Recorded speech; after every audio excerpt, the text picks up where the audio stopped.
ஓம் ஸ்ரீ குருபியோ நமக. ஓம் ஸ்ரீ மகாபெரியவா சரணம். ஜனவரி 10 நாளைய தினம் வைகுண்ட ஏகாதசி. இந்த இலை மேலே ஒரே ஒரு தீபம் ஏற்றுங்க. உங்கள் வாழ்க்கையை தலைகீழாக மாற்றக்கூடிய ஒரு அற்புதமான ஒரு தீபம். அது என்ன இலைன்னு பார்க்குறதுக்கு முன்னாடி நம்மளோட வீடியோஸை இப்போ தான் நீங்கள் ஃபஸ்ட் டைம் பார்க்குறீங்கன்னா மறக்காமல் சப்ஸ்கிரைப் பண்ணிக்கோங்க. தொடர்ந்து இது மாதிரி அப்டேட் தெரிஞ்சுக்கிறதுக்கு பக்கத்தில் நோட்டிஃபிகேஷன் பெல்லை கிளிக் பண்ணி ஆல் அப்படிங்கிறத செலக்ட் பண்ணிக்கோங்க. இப்போ என்ன இலை மேலே என்ன மாதிரி தீபம் ஏற்றணும் அப்படிங்கிற பற்றி தெளிவாக தெரிஞ்சுக்கலாம். நாளைய தினம் அற்புதமான வைகுண்ட ஏகாதசி. ஜனவரி 9ஆம் தேதி மதியம் 12 மணிக்கு ஆரம்பிக்கக்கூடிய ஏகாதசி திதி ஜனவரி 10ஆம் தேதி காலை 10 மணி வரைக்கும் இருக்குது. இன்று இரவு நீங்கள் கண்விழிக்க ஆரம்பிச்சிங்கன்னா ஜனவரி 10ஆம் தேதி விடியற்காலை சொர்க்கவாசலை பார்த்துட்டு அதுக்கப்புறம் வீட்டுக்கு வந்து நீங்கள் பெருமாளுக்கு பூஜை செய்யணும். பெருமாளுக்கு செய்யக்கூடிய பூஜைகளில் கட்டாயம் துளசி தீர்த்தம், துளசி மாலைகள் அப்படிங்கிறது இடம்பெறணும். பொங்கல், வடை, சர்க்கரை பொங்கல், கேசரின்னு சொல்லி உங்களால் என்ன நைவேத்தியங்கள் செஞ்சு வச்சு படைக்க முடியுமோ அதை பெருமாளுக்கு சமர்ப்பிச்சிடுங்க. நாளைய தினம் வெள்ளிக்கிழமை அப்படிங்கிறதால கட்டாயம் மகாலட்சுமி தாயாரையும் நீங்கள் வணங்கணும். ஏன்னா ஏகாதசி திதி அப்படிங்கிறது யாருக்குரியது? மகாவிஷ்ணு பெருமாள். பெருமாள் அப்படிங்கிறவர் தன்னோட மார்பில் மகாலட்சுமி தாயாரை குடிகொள்ள வச்சிருக்கக்கூடியவர் தான் பெருமாள்.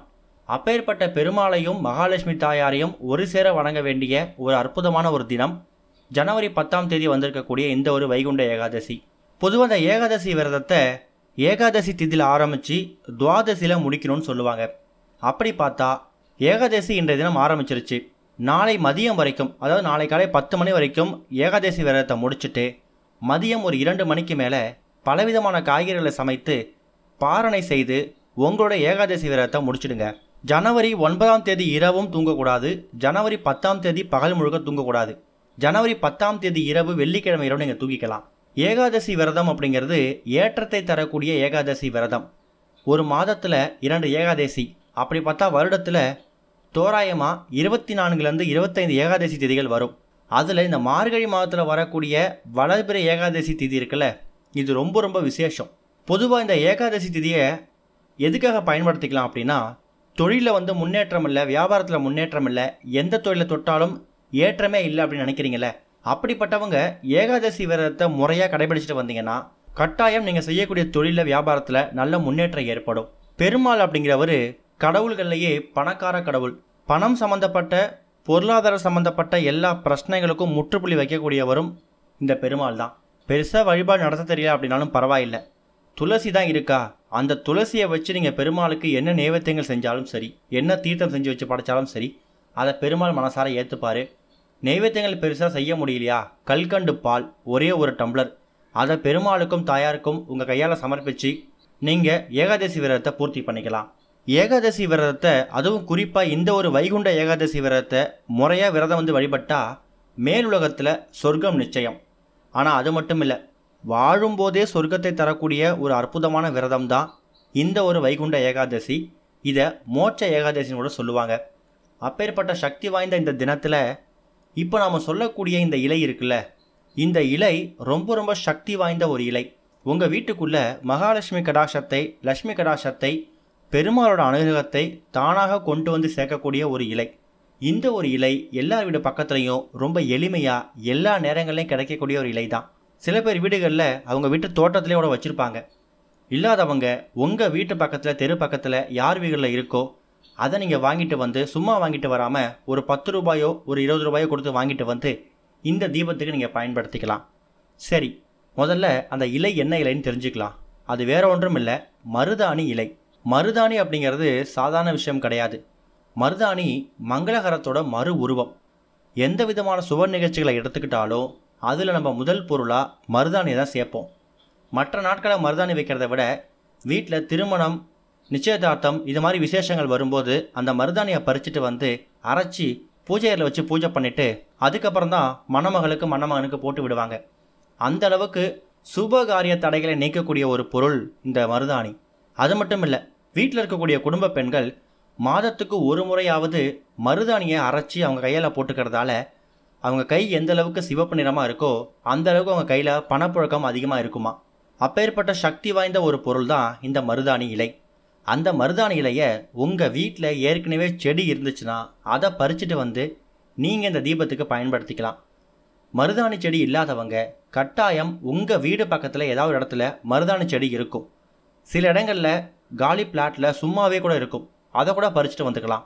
இல்லை இன்னொருத்தவங்க வீட்டில் இருக்குது அப்படின்னா அதை சும்மா வாங்கிட்டு வராமல் காசு கொடுத்து ஒரு 10 ரூபாய் 20 ரூபாயோ உங்கள் திருப்திக்கு எவ்வளோ கொடுக்கணும்னு ஆசைப்பட்றீங்களோ அதை கொடுத்து அந்த மருதாணி இலையை வாங்கிட்டு வந்து வச்சுடுங்க.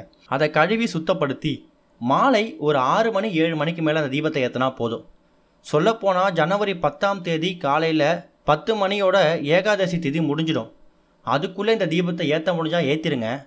முடியாதவங்க 10ஆம் தேதி மாலை ஒரு 6 7 மணிக்கு மேலே கூட ஏற்றலாம். முடிஞ்சவங்க 10 மணிக்குள்ளே ஏற்றிடுங்க. எப்பவும் போல் பூஜையில் விளக்கேற்றுறது அது தனி. காமாட்சி அம்மன் விளக்கு, குத்து விளக்கு இதெல்லாம் தனியாக ஏற்றிடுங்க. பிரத்யேகமாக ஒரு தட்டு ஒன்று எடுத்து அந்த தட்டில் ஒரே ஒரு கைப்பிடி அளவு மருதாணி இலைகள், இந்த மருதாணி இலைகளை கழுவி சுத்தப்படுத்தி வச்சுக்கோங்க. ஈரமாக இருந்தாலும் பரவாயில்லை, நம்ம அது மேலே தீபம் போட போகிறதில்ல. அந்த இலைகளை வைத்து அது மேலே அகல் விளக்கு தான் வைக்க போகிறோம். கழுவி சுத்தப்படுத்தி அந்த மருதாணி இலைகளை தட்டில் பரப்பி வச்சுட்டு அதுக்கு மேலே காமாட்சி அம்மன் விளக்கு வைத்தாலும் சரி, இல்லை மண் அகல் விளக்கு வைத்தாலும் சரி, அது உங்கள் விருப்பம். இந்த தீபத்தை தான் ஏற்றணும் கணக்கு கிடையாது.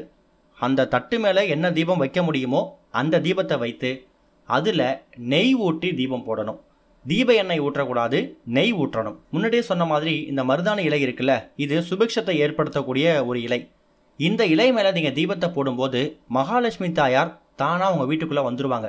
மருதாணி இலைகளை பரப்பி வச்சு அது மேலே ஒரு தீபம் போடுறீங்களே, அந்த தீபத்தில் ஒரு ஒளி சுடர் வருதுல்ல, அந்த ஒளி சுடரை மகாலட்சுமி தாயாராக பாவிச்சு ஓம் மகாலட்சுமி தாயே போற்றின்னு 9 முறையோ 108 முறையோ உங்களால் எவ்வளோ முறை சொல்ல முடியுதோ அவ்வளோ முறை மகாலட்சுமி தாயாரை மனசார வேண்டிக்கோங்க.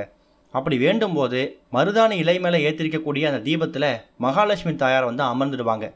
மகாலட்சுமி தாயார் வந்துட்டாங்கன்னா அந்த இடத்துல மகாவிஷ்ணுவும் வந்துடுவார். மகாவிஷ்ணு யார்? பெருமாள், நம்மளோட பணப்பிரச்சனையை தீர்த்து வைக்கக்கூடிய கடவுள். இப்படி ரொம்ப எளிமையாக கிடைக்கக்கூடிய ஒரு இலையை பயன்படுத்தி ஏற்றக்கூடிய இந்த தீபம் இருக்குல்ல, இது உங்கள் வாழ்க்கையவே புரட்டி போட போகுது அப்படிங்கிறத நீங்கள் மறந்துடக்கூடாது. மருதாணி இலை அப்படிங்கிறது மருத்துவமும் மகத்துவம் நிறைந்த ஒரு பொருள்.